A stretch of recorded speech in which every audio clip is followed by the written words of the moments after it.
Welcome to the Superpowers for Good show. I'm your host, Devin Thorpe. Bill Huston, consultant and advocate for crowdfunding for Black-owned businesses and real estate projects in underserved communities, says a local crowdfunding ecosystem, when combined with community organizing, creates an abundance of resources and opportunities. He'll also share insights about his superpower, focus.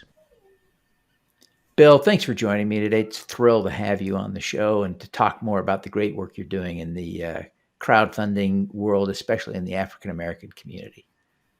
Thanks a lot. I greatly appreciate the opportunity to be on and to talk about this work. It's a real passion of mine. It has to be, and I'm so glad that it is. I think one of the things that we have to do to start this session is to talk a little bit about the context. Bill, tell us a little bit. It seems to me the data is overwhelming that women and minorities in the United States are not getting their fair share of traditional capital sources, venture capital, even bank loans, SBA loans. They're just not participating like they should be. Is that what you're seeing? Absolutely. One of the things I like to say is the data is clear and consistent. In the African American community, less than 4% of SBA loans go to Black-owned businesses. Even though Black women are the fastest growing demographic of entrepreneurs, they get less than 1% of venture capital. During the height of the pandemic, 41% of Black-owned businesses closed. And when the PPP money came out, less than 2% went to Black-owned businesses. Those data points, they're real. Sometimes I'm not sure that in the larger community, people really understand the human beings behind those data points, and what that means and how difficult it is to start a business. I think the average amount of money that a Black business starts with is like $35,000, where that number is close to $100,000. In the larger community, and one reason for that is the racial wealth gap. I think a lot of people don't understand is that racial wealth gap really is what prevents a lot of Black-owned businesses from getting that seed and pre-seed money. Those businesses, it's very hard for them to meet the criteria for a VC or angels to be investable, or for a bank to actually, make them bankable, because they don't have access to that early money. It's not, getting to the big money at the end, but it's being able to get to the place where you are ready to receive that money. And for me, that's the real focus, and the real focus with crowdfunding is how crowdfunding will be able to fill that gap, that friends and family gap. And there are other projects and things going on out there. But without that seed and pre-seed gap being filled, and a racial wealth gap, being taken care of, then, these Black-owned businesses will never get to the place where they need to be in order to receive the larger funding. Yep. Profoundly put, tragically explained.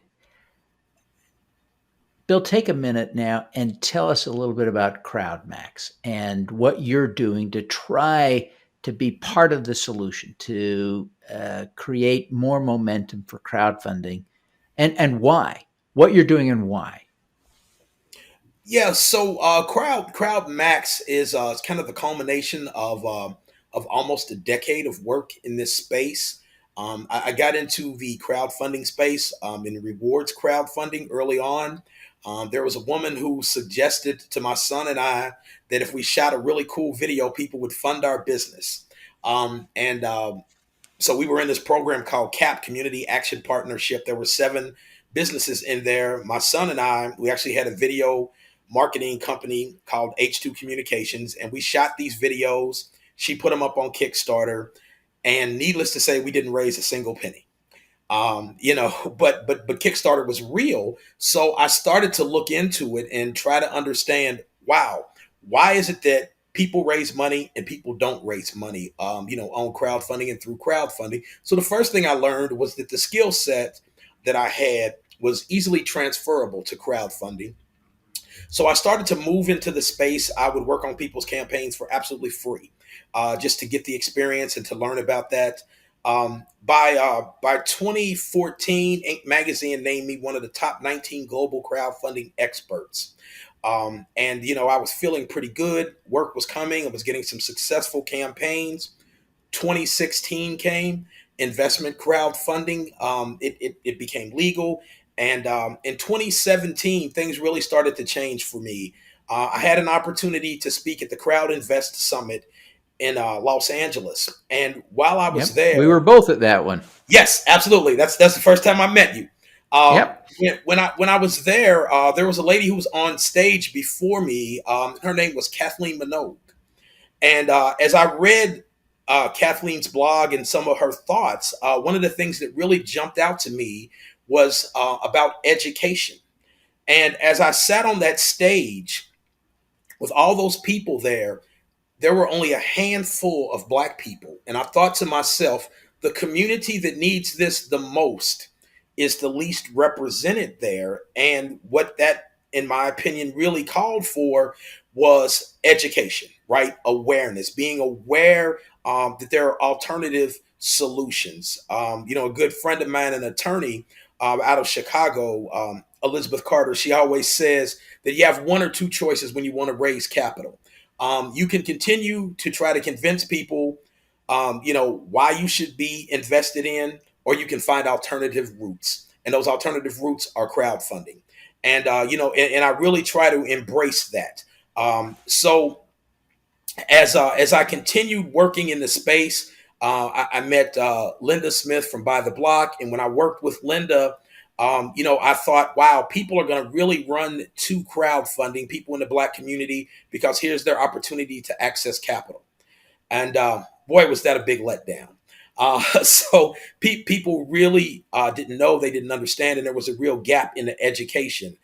So with CrowdMax, my goal is to actually create a platform that is a conduit between the Black business community, the Black professional community, and businesses, and them being able to actually get funded. I see investment crowdfunding as potentially playing a dual role. One of those is providing the needed capital for entrepreneurs and real estate developers. But the other side of that equation is wealth building opportunities through inclusive investing.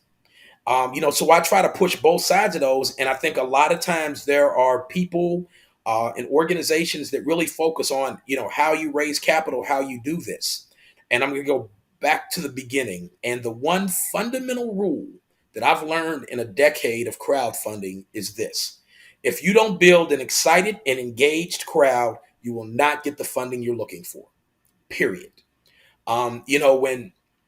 When investment crowdfunding came out, obviously it's very important to have compliance and all your compliance documents, your business plan, all those things. They're very important. They're vital in order to move forward. But if you don't have some investors ready to invest in your company, you're not going to get the funding that you need.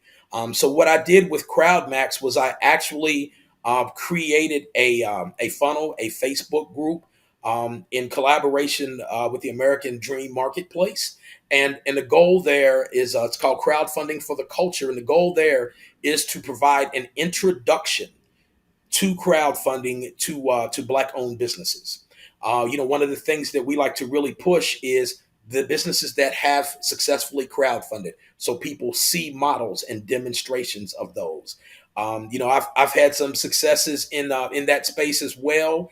But I've never raised capital myself. I've only helped people, from a strategy perspective and a digital marketing perspective, to build their crowds and to raise funds. So I think that by the community being able to see people who look like them actually working crowdfunding, I think that's something that's really good. So I developed that, and then I developed two tracks. So the one track is free. Crowdfunding for the Culture is a free introduction.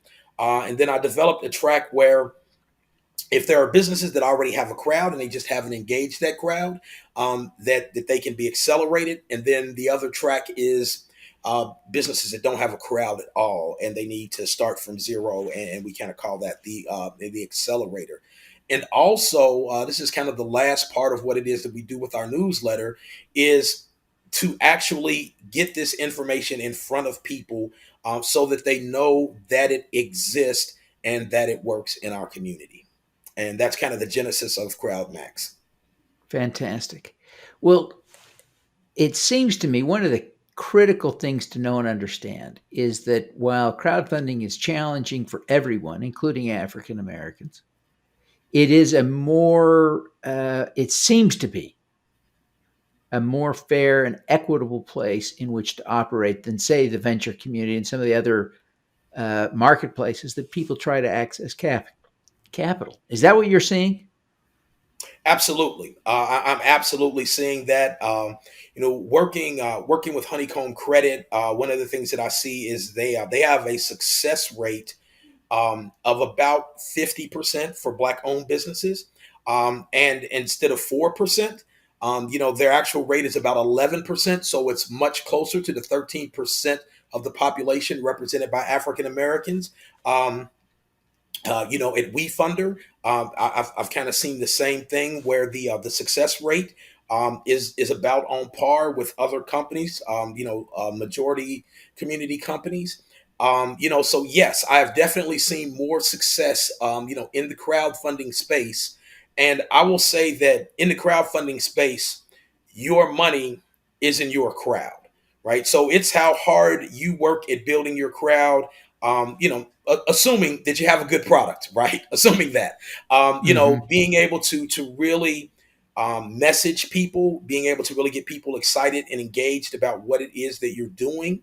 And I think that the really powerful part of investment crowdfunding is that normally, especially if you have a product that is consumer facing, your investors are going to be your consumers, or your consumers are your investors. Depending on which way that one goes. Yeah. And also, they're going to be their best brand advocates. So they are going to really help your business. And I think that a lot of times in the Black community, people always say, if we just spent more money with Black businesses, buy black. And my motto is invest Black and you will buy Black. Sure, sure, sure. Now, one of the dilemmas that comes up in my mind, and I want you to help me think this through. Uh, Folks like me, well intentioned white people that still struggle to figure out the right ways to be allies to the African American community, want to invest in your deals. And it seems to me the wealth gap you've mentioned a time or two is a bit of a problem for an African American entrepreneur, right? Because the community in which they operate, their starting point lacks the same wealth that an entrepreneur in a white community would start with, and it's a tough spot. At the same time, you talk about the importance of sort of democratizing. This isn't the word you used, but the ownership, so that there is an opportunity for people to invest early in companies that will create value in their own community. And so we want to see and encourage African Americans investing in deals from their communities so that everyone prospers together. But at the same time, it seems like we need to encourage white folks and others to invest in those communities as well. How do you think about that? How would you respond to that to help us understand what to do? I think a lot of it is access, really understanding where these companies are, what these companies are doing. When you look at the ecosystem out there, there are a bunch of these platforms that try to bring these Black businesses together, so that people kind of know where they are. I think that where we are right now is a great opportunity because of COVID, because a lot of businesses have had to move online. So people can access these companies online, find where they are, and support them either through investment or actually by being able to purchase from them directly online. So really understanding where these directories are, being intentional, right, from the larger community, really being intentional about trying to find a business and invest in those businesses, understand who the founders are, and what problem they're trying to solve. And then for other businesses that are more consumer facing, trying to make a decision, being intentional about making a decision to say, you know what, today I am going to try to purchase something from a black owned business. And when you start to break that down into percentages and you say, you know what, every month I'm going to spend $50 with black owned businesses, that's when you begin to really turn the corner on this thing, is when people become intentional. And that helps these black owned businesses not only to stay in business, to be sustainable, to grow, to build wealth, but it also allows them to be able to sell products to a wider group of people. A lot of times what happens, and I see this in the tech space a lot, is a lot of the tech companies that are founded by black founders are companies that are trying to move black founders, black businesses into the majority society. And I just think, wow, if that same effort was put into solving problems for humankind, think how much better that would be. So being able to really be intentional. If I had to make a suggestion to the larger community, be intentional about setting aside some dollars and spending them with black owned businesses. I think that's how we start the ball rolling. That's a great idea. And I'll make sure we put that in the newsletters very specifically, because I think it's such a clear, actionable thing that people like me, who, like I say, well intentioned, want to be allies, that's something we can do. It's a very specific action. So thank you very much for giving us a clear action item. Bill, what is your superpower? I think it's really being able to have a vision. But I think a lot of people have vision, but really being able to stay on task. Because I tell you, this has been a really up and down process. Um, when I talk about crowdfunding for the culture, it's not as though crowdfunding for the black community is different. But when I say that, I am talking about someone who is in the black community, who has really tried to start a business, tried to find funding. So I really understand what that is like. But really being able to stay focused, to stay on target, and to really be passionate about what it is that I'm doing, because there were a lot of really lean days, a lot of days when my family said, "Hey, man, maybe you need to get a job," but really being able to stay focused, and that focus came from a passion, because had it not been for that passion for what I'm doing, I would have stopped, and I would have done something else. And I can't discount the support that I have gotten from my family.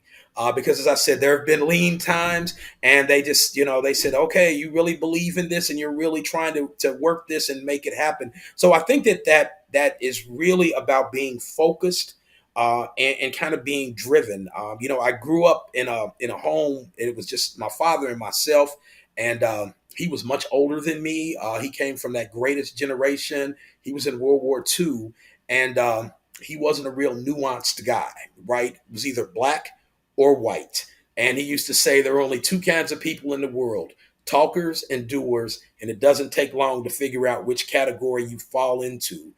So with that kind of home training, I am always trying to get something accomplished every day. Oh, fantastic. Bill, that is a great insight. Tell us, if you would, how you developed that strength.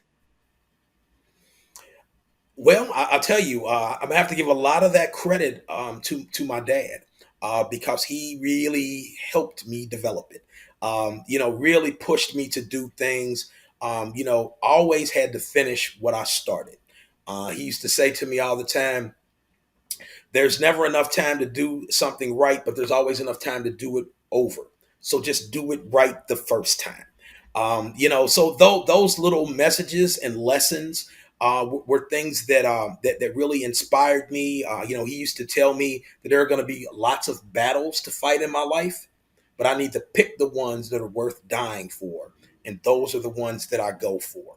And the other thing that he used to really say to me, and I think this is really powerful, and it's always kind of stood out in my mind, in my life, and really drives me. It's about luck and opportunity. Being prepared for opportunities. And if I don't prepare myself when opportunities come, I won't be ready to take advantage of them. And in reality, I won't see them as opportunities because they're not opportunities, because I'm not prepared for those. So I'm always trying to get something accomplished every day, and I really have the ability to push myself and say, if this is what I'm going to get accomplished today, then this is what I'm going to get accomplished today. And again, that comes from my childhood, my upbringing, and having a really strict parent, right? So I wasn't saying all these things 30 years ago. These were not the things I was saying about my dad, right? There was a maturation period where I Uh, learned that what he was teaching me has been beneficial to me and to my life. oh, that's great. How would you think through now with us a little bit? How would you encourage others, me, other people, to develop that same strength? What are some of the practices, daily and otherwise, that we need to begin in order to emulate you, to be more like Bill? I think the very first step is to find your why, to find your passion. I know that sounds so cliche today, but to find your passion. This is my passion. This is what I want to do. So this is what I'm going to do. What is it they say? If you do what you love to do, then it's not work. And that has been a reality in my life. It is this passion that drives me.